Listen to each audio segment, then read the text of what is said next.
প্রতিদিনের সকালে এই জানলার বাইরে তাকালে যে জিনিসটা দেখি তা হয়তো সবার চোখেই খুবই সাধারণ, কিন্তু আমার কাছে একটা গল্প। একটা ছোট্ট ঘর, পুরনো টিনের ছাউনি, পাশে কচু গাছ, গাছের পাতা নড়ে হালকা বাতাসে, মাটিতে ছড়িয়ে পড়া ইট, পানির পাত্র, আর দরজার পাশে হাঁস, মুরগি, কবুতরের আনাগোনা, সবকিছু মিলে এক নীরব জীবনের ছায়া। হ্যালো গাইজ, আসসালামু আলাইকুম। আজ মনে হলো এই দৃশ্যটা শুধু চোখে দেখেই নয়, ধরে রাখতে চাই কাগজে। নিলাম স্কেচ বুক আর একটা জেল পেন।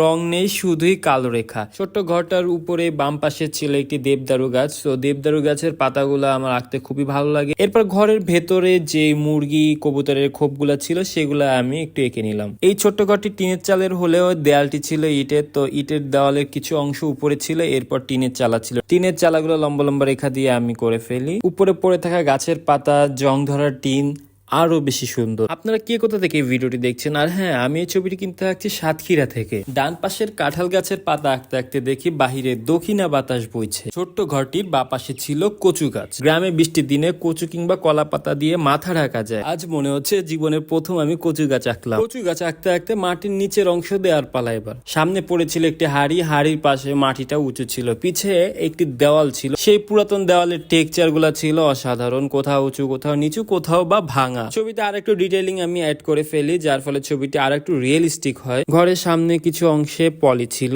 সেই পলিটাও আমার আঁকা হয়ে গেল। এভাবেই শেষ হয় আজকের স্কেচিং প্রসেস।